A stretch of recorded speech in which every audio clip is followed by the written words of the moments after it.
Hello, my name is Pablo Das. I am a mindfulness-based nutrition, wellness, and recovery counselor working in Brooklyn, New York.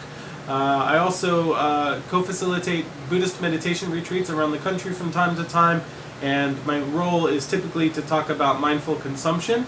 I am also the founder of the American Food Rebel network, where I work with people to really investigate and question and hopefully on some level subvert this industrialized food system that touches all of our lives, where heart disease and cancer and diabetes and obesity and anxiety and depression and dependency and any number of pharmaceutical solutions to our suffering exist and have become really almost unquestioned norms.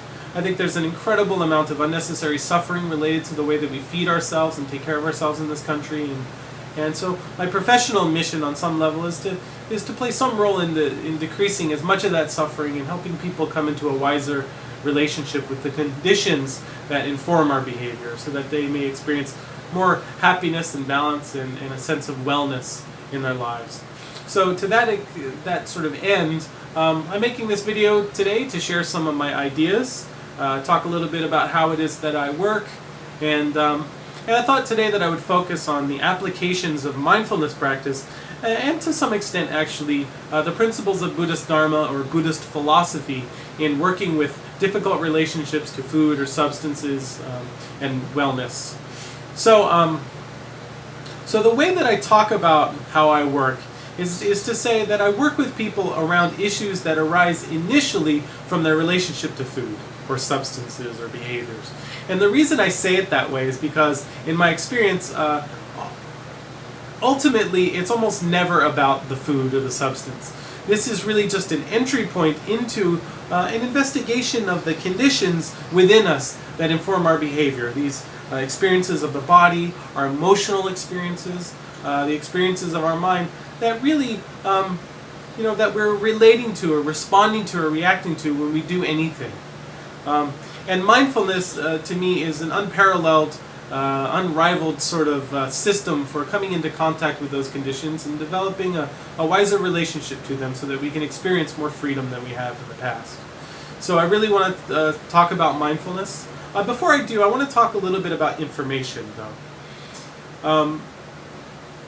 It feels to me like most of us already know what it is we should be doing where health or wellness is concerned, and that any of us could probably articulate with a pretty high degree of accuracy what would pretty universally be a health supportive way of relating to food or lifestyle. And you would say something like, eat more green stuff and more fruit and more whole grains and less processed foods and less sugar, and maybe minimize our intake of meat. And we would also say that we should move our bodies on a consistent basis, and we should get enough rest and manage our stress and drink enough clean water and have some reasonable relationship to the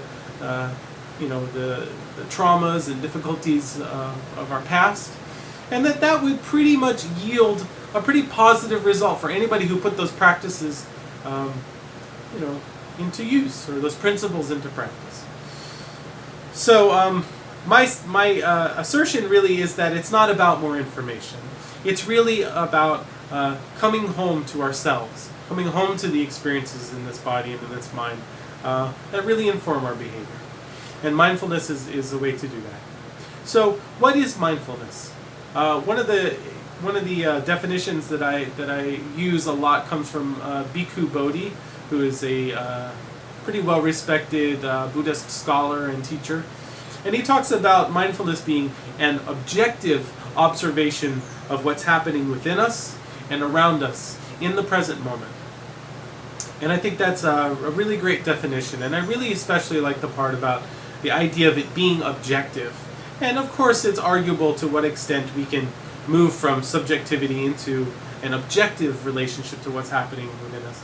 But it really speaks to this kind of idea that there is this capacity for us to sort of take a step back and not be so lost in our experiences, that we can observe this objective observation of what's happening within us. We can observe these processes in a way that's almost, like dropping into our experience as if we were aliens, like having this experience for the first time, not being so lost in it. I think that's an incredibly important sentiment in all of this. I think there are three really valuable lessons to be learned, or valuable outcomes to this practice. And the first is clarity. And I think this is incredibly important. Because we are always responding or reacting to experiences that are happening within us, and that's really the core of understanding our behavior, it's really important to come into some clarity about what those experiences actually are. This is really about deconstructing our experience.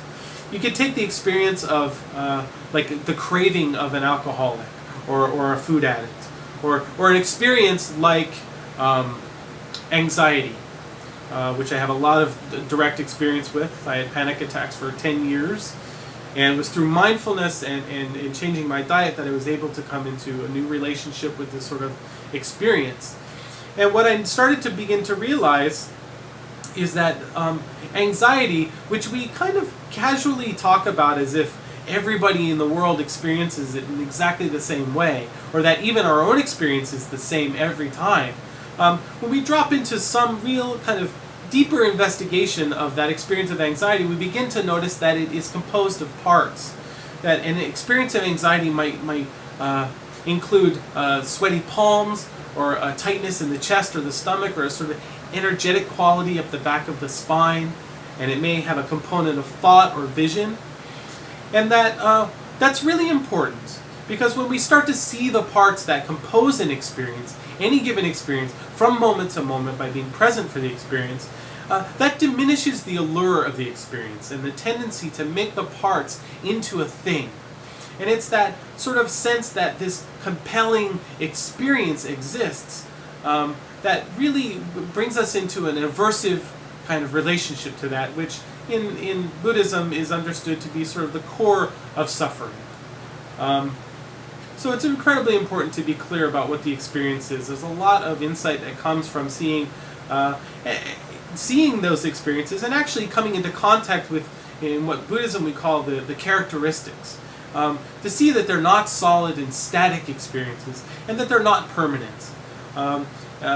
Incredibly important. So this brings us to the second piece, which is, for me, what I like to call non-reactivity. This is just simply about an ability, as a skill that is cultivated over time, to be able to be present for an experience, whether we like it, dislike it, or it bores us.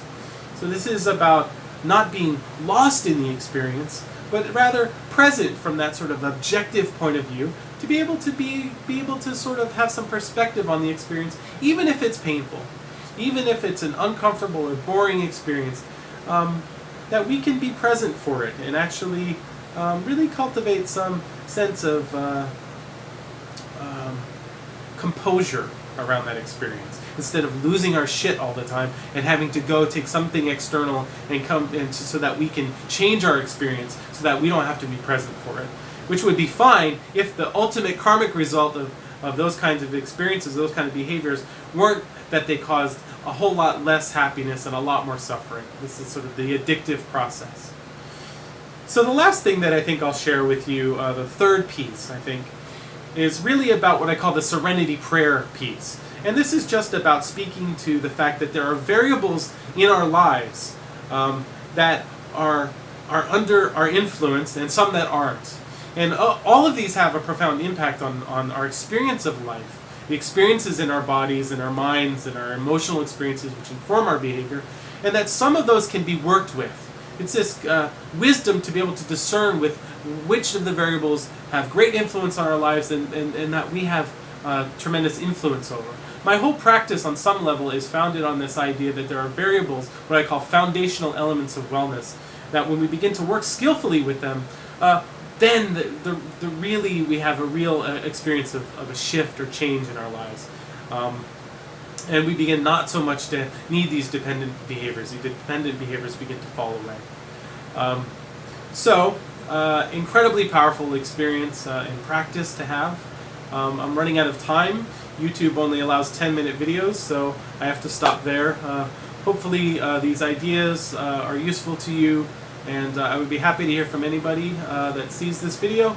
americanfoodrebel.com is where you can reach me. Thanks so much.